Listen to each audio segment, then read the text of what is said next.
Was it because there are no graves in Egypt that you have taken us away to die in the wilderness? What have you done to us, bringing us out of Egypt? For it would have been better for us to serve the Egyptians than to die in the wilderness. The Israelites wanted to go back to what they knew because it was comfortable. I don't know if I blame them. When I am put into situations that are out of my comfort zone or unknown to me, I tend to hold back and not push forward into the new. Questions flood my mind, uncertain of how to move forward. I might ask, what's the right path? What's going to happen? Just like the Israelites, we can be tempted to remain in our comfort zones. Comfort zones aren't necessarily a bad thing. Comfort zones can be a safe place for you to go after a long day. It can be your favorite reading chair with one of your favorite books or a place you like to pray. Maybe it's hiking or a meal with someone you love. A comfort zone is anything that makes one feel safe. For the Israelites, slavery was their comfort zone. It was what they were used to, what they knew. It was familiar. The comfort zone the Israelites clung to was one that held them back and kept them from growing and becoming who God invited them to be. If God had not continually told them to move forward, they would not have moved into the promised land. That type of comfort zone, which limits us, is exactly what God invites us out of, trusting that God will lead us through the discomfort. When I consider what the Israelites were going through, I wonder what it was like to be there myself. Maybe it was something like this. Dear Diary, I have no idea what's going on. I'm only 17. I've heard countless times about how one day God was going to save us from Pharaoh and slavery, but I never thought it would actually happen. There was this crazy wall of fire and light that was in front of us, leading our way, which was actually a little scary. It moved behind us, and that's when I saw that Pharaoh's army was coming after us. So then everyone was trying to hurry, but some people were taking a long time, and ugh. When we all finished crossing, Pharaoh's army tried to follow us, but the water came crashing down on them. It was crazy. I never imagined any of this happening. There are so many of us. How did we all make it across? In the midst of the chaos, I spent most of the day in the middle trying to help my parents round up my siblings. My grandparents were near the back of the pack with all their friends. Moses kept telling everyone to move forward, but my grandfather insisted on talking to everyone he knows. Maybe tomorrow I'll insist he walks with me to help pass the time and to not be as afraid. I counted the children running back and forth between everyone. Then I got bored and started counting how many fish showed up in the wall of water on either side of me. Honestly, I don't know how to process it all. This is all so crazy and new. Part of me wants to go back still, even though we made it. I hope this new place will be better without slavery and with better food. Maybe even someone better for me to marry. A girl can only hope. I hope wherever we are being led that we will get there soon.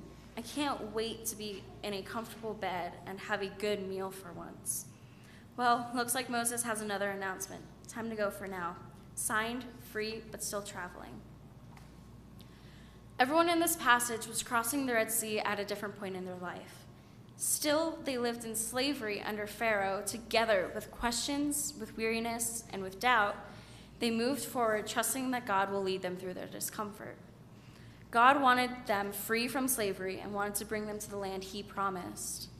Yet the Israelites wanted to go back into slavery so they didn't have to deal with the unknown. For years, the Israelites called out to God to free them, and they waited. In this waiting, they became accustomed to life in slavery. This became the only thing they knew for 430 years. And when they were shown the unknown, which was anything other than slavery, they became cautious and weary of everything. God is asking Moses and the Israelites to trust him to do the unimaginable. Trust him that he will protect them. That after 430 some years, it's actually going to happen. Is this actually possible? Not to mention parting the seas, creating a huge pillar of fire to protect them, and keeping them safe from Pharaoh's army. They have waited for so long that when it happened, it happened. Are we any different from the Israelites who resisted the change? When I walked into this new year, a lot of things changed for me. My friends at school have changed. I've lost old ones and made new ones. In classes, I could get an A by doing the bare minimum. I would do the homework and kind of study, but I wouldn't do much else. When my APA classes started this year, I learned that I had to step out of my comfort zone and do more than I was used to.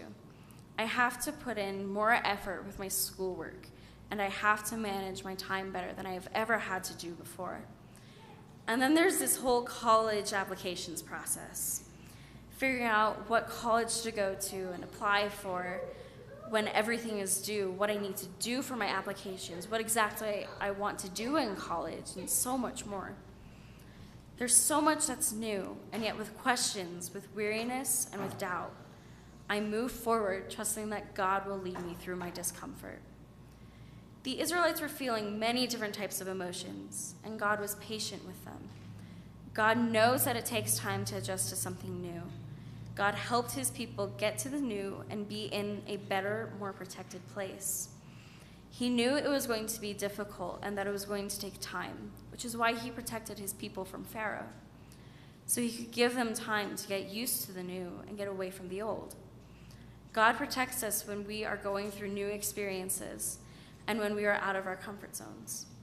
He knows that it will take us time and that it will be hard. As I consider what the Israelites are going through, I think about what God is doing to protect them and how he shows it. Throughout this passage, God is constantly having a conversation with Moses and letting him know what to do. When the Israelites call out to God, God tells Moses, "Why do you cry out to me? Tell the Israelites to go forward." God keeps telling the Israelites to move. From the sidelines, he is constantly yelling, "Move!" He does this because he is protecting his people from going back to Egypt. He is pushing them forward and away from Pharaoh. God makes a pillar of light and smoke to keep the Egyptians away from his people and to keep the Israelites from going back. He is making it easier for his people to move forward. God is giving instructions through his actions and his words. Throughout this passage, God is stating who he is. He is constantly showing his power to scare the Egyptians and to show how great he is to the Israelites. God protects us like he did with the Israelites. He pushes us forward so we don't go back into our Egypt, into our own slavery. God is constantly a witness for our lives, and he wants to be with us every step of the way. We, his people, will constantly go through troubling times, but God is always there to protect us and to help us move through that discomfort. Even with questions, with weariness, and with doubt, we still move forward, trusting that God will lead us through. No matter the time, circumstance, or place, God is always there for us. He will also push us through our uncomfortable to a new comfortable, and it will always cycle throughout life. It's a never-ending process, but God is always there with and for us. Even when we have questions and doubts, he will always be by our side. So even though we encounter new things within our lives and throughout the days and weeks we live, we have to know that God is there for us and is there helping us through all of it. No matter what, God is always there. Even if we are in a time of trouble or a time of utter doubt and sadness, he is there for us.